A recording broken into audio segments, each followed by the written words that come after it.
आप सभी का स्वागत है हमारे चैनल नरेंदु क्लासेज में। आज हम लोग बिहार बोर्ड एग्जाम 2012 के फिजिक्स के ऑब्जेक्टिव क्वेश्चंस का यहाँ पे आंसर पूरे एनालिसिस के साथ, पूरे सॉल्यूशन के साथ सीखेंगे।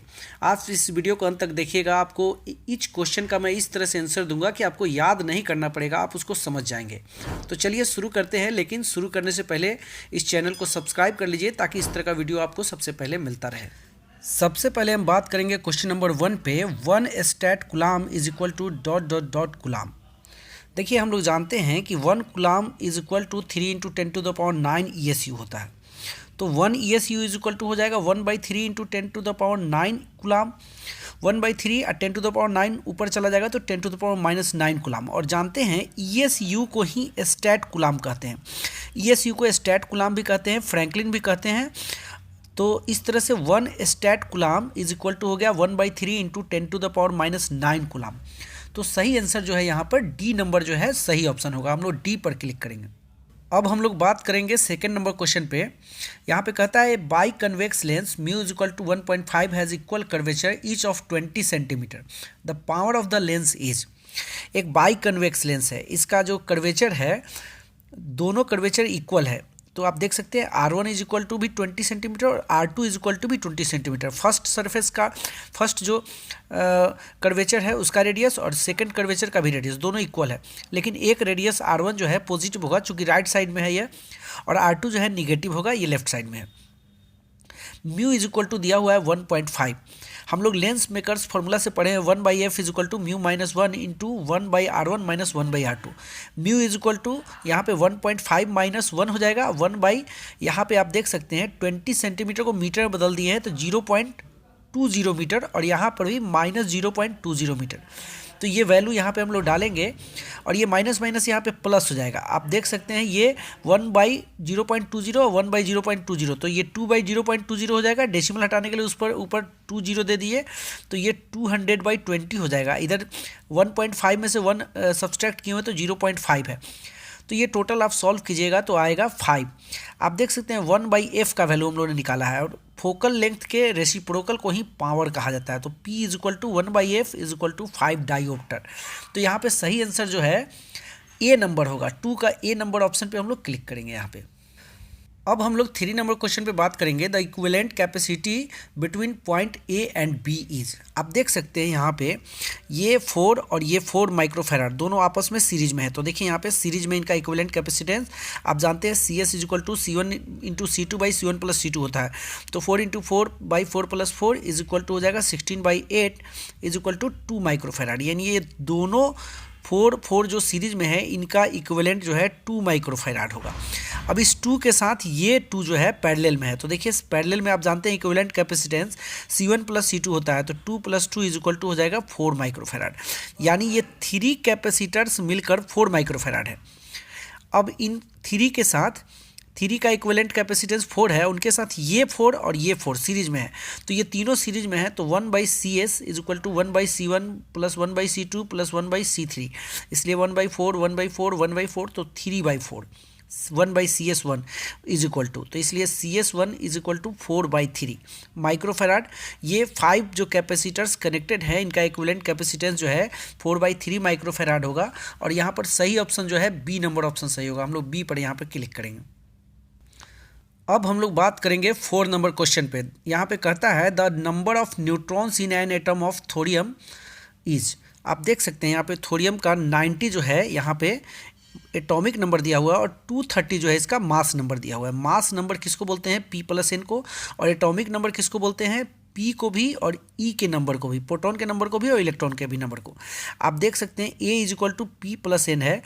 P प्रोटॉन या इलेक्ट्रॉन के नंबर को Z कहते हैं, तो P के जगह पे हम लोग Z लिख सकते हैं। और न्यूट्रॉन का नंबर निकालना है तो N इज इक्वल टू हो जाएगा A-Z। A का वैल्यू 230 है और Z का वैल्यू 90 है, तो ये टोटल न्यूट्रॉन का नंबर जो है 140 हो जाएगा। तो यहाँ पे सही ऑप्शन जो है बी नंबर होगा। हम लोग बी नंबर ऑप्शन पे यहाँ पे क्लिक करेंगे।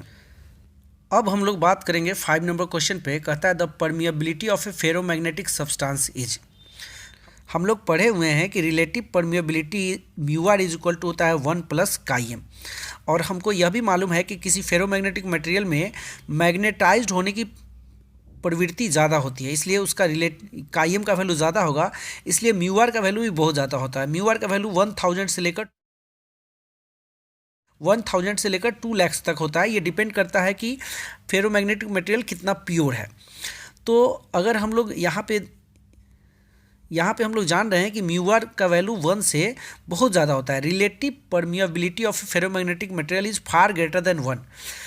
तो यहाँ पे जो सबसे मैक्सिमम वैल्यू है, आयरन को एग्जाम्पल के तौर पे हम लोग ले रहे हैं। यहाँ पे आयरन के लिए ये वैल्यू मैंने लिखा है।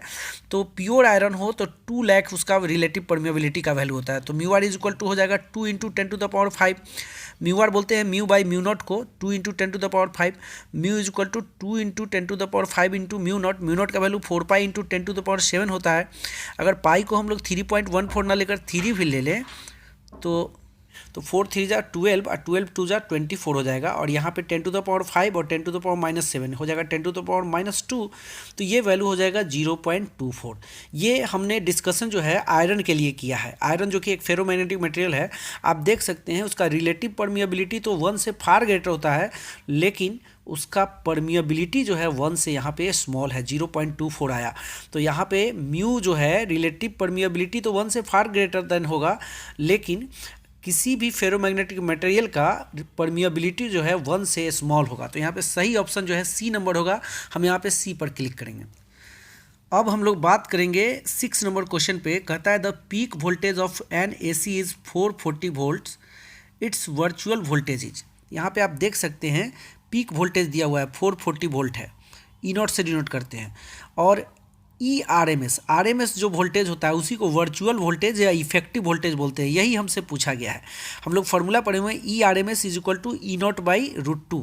ई नॉट का वैल्यू दिया हुआ है 440 volt, peak value of voltage E naught जो है 440 वोल्ट है। यहाँ पे लिखेंगे 440 वोल्ट बाई √2। 440 को लिख सकते हैं 220 × 2 बाई √2। √2 से 2 टाइम्स यहाँ पे कैंसिल हो जाएगा, तो ये टोटल हो जाएगा 220 √2 वोल्ट। तो यहाँ पे इफेक्टिव वैल्यू या वर्चुअल वैल्यू ऑफ वोल्टेज जो होगा 220 √2 वोल्ट होगा। यानी सी नंबर ऑप्शन यहाँ पे सही है। सी पे हम लोग यहाँ पे क्लिक करेंगे। अब हम लोग बात करेंगे 7 नंबर क्वेश्चन पे। कहता है the magnifying power of A magnifying glass of power 12 dioptre is. Magnifying glass जो है कन्वेक्स लेंस को कहा जाता है। आप देख सकते हैं इसका पावर जो है दिया हुआ है 12 डायोप्टर है। P is equal to 1/f is equal to 12 dioptre. Power of magnification of magnifying glass is equal to होता है m is equal to 1 + d/f। यहाँ पे d का वैल्यू 25 सेंटीमीटर होता है, जिसको मीटर में लिखेंगे तो 0.25 मीटर होगा। 1 + d के जगह पे 0.25 और यहाँ पे 1/f का वैल्यू यहाँ पे ऑप्शन में दिया हुआ है, शुरू में ही जो डाटा दिया हुआ है 1/f के जगह पे 12 लिखेंगे। ये मल्टीप्लाई करेंगे तो 300 होगा। यहाँ पे 2 डिजिट इधर डेसिमल लिखेंगे तो ये 3 हो जाएगा और ये टोटल वैल्यू जो है 4 आएगा। तो पावर ऑफ मैग्निफिकेशन जो होगा इस गिवन मैग्नीफाइंग ग्लास का 4 के इक्वल होगा। तो सही ऑप्शन जो है यहाँ पे ए नंबर ऑप्शन सही है। हम लोग ए नंबर ऑप्शन पे क्लिक करेंगे। अब हम लोग बात करेंगे 8 नंबर क्वेश्चन पे। A current of 10 ampere flows in a wire of for 10 second. If potential difference across the wire is 15 volt the work done will be. यहाँ पे दिया हुआ है कि 10 एम्पियर का करंट फ्लो हो रहा है वायर से, 10 सेकंड तक के लिए फ्लो हो रहा है और potential difference across the wire जो है 15 वोल्ट है। तो वर्क डन हो या एनर्जी प्रोड्यूस्ड हो हीट के रूप में, दोनों के लिए फार्मूला हम लोग पढ़े हुए हैं VIT।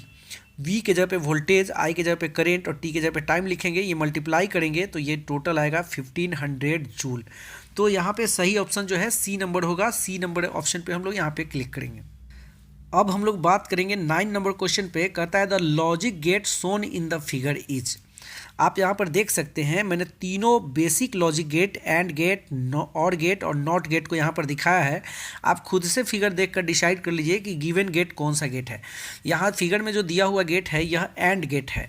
तो हम लोग यहाँ पे डी नंबर ऑप्शन पे क्लिक करेंगे। डी नंबर ऑप्शन सही है, यहाँ पे डी पर क्लिक करेंगे। अब हम लोग 10 नंबर क्वेश्चन पे बात करेंगे। A monochromatic light of wavelength 6000 angstrom in vacuum enters a medium of refractive index 1.5. The wavelength of it in this medium.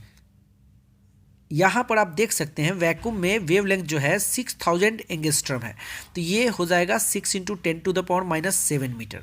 Vacuum में लाइट का वेलोसिटी जो है 3 × 10⁸ मीटर पर सेकेंड होता है। एक फार्मूला हम लोग पढ़े हैं v = n लैम्डा, तो c = n लैम्डा लिख सकते हैं यहाँ पे, तो n = हो जाएगा c बाई लेमडा। ये सॉल्व करेंगे तो 1/2 × 10⁻15 हर्ज होगा। ये गिवन लाइट का फ्रीक्वेंसी हो गया। अब ये जब दूसरे वाले मीडियम में इंटर करेगा तो वेलोसिटी इसका चेंज होगा, इसका वेवलेंथ चेंज होगा, लेकिन इसके फ्रीक्वेंसी में कोई चेंज नहीं आएगा। तो यहाँ पे आप देख सकते हैं इसका रिफ्रैक्टिव इंडेक्स जिस मीडियम में इंटर कर रहा है 1.5 है। म्यू = फार्मूला हम लोग पढ़े हैं c/v, तो v = हो जाएगा c/μ। c का फार्मूला दिया हुआ है, c का वैल्यू दिया हुआ है 3 × 10⁸ और म्यू का 1.5, तो ये आंसर हो जाएगा वेलोसिटी 2 × 10⁸ मीटर पर सेकेंड। जो लाइट वैक्यूम में 3 × 10⁸ मीटर पर सेकेंड के वेलोसिटी से चल रहा था, वो लाइट इस गिवन मीडियम में 2 × 10⁸ मीटर पर सेकेंड के वेलोसिटी से चलेगा। यानी इस मीडियम में लाइट के इंटर करने पर इसकी वेलोसिटी जो है पहले से कम हो जाएगी। वेलोसिटी तो कम होगी लेकिन फ्रीक्वेंसी में कोई अंतर नहीं आएगा, फ्रीक्वेंसी नहीं बदलता है। कभी भी रिफ्रैक्शन के दौरान लाइट रे जब एक मीडियम से दूसरे मीडियम में इंटर करता है तो उसका वेलोसिटी वेवलेंथ चेंज होता है, लेकिन फ्रीक्वेंसी में कोई चेंज नहीं होता है। तो फ्रीक्वेंसी जितना यहाँ पर है उतना ही फ्रीक्वेंसी यहाँ पर भी रहेगा। तो उस हिसाब से वेवलेंथ लेमडा = हो जाएगा v/n। v के जगह पे हम लोग यहाँ जो वेलोसिटी है मीडियम में वो और यहाँ जो फ्रीक्वेंसी है डालेंगे तो वेवलेंथ जो है 4000 एंगस्ट्रम आएगा।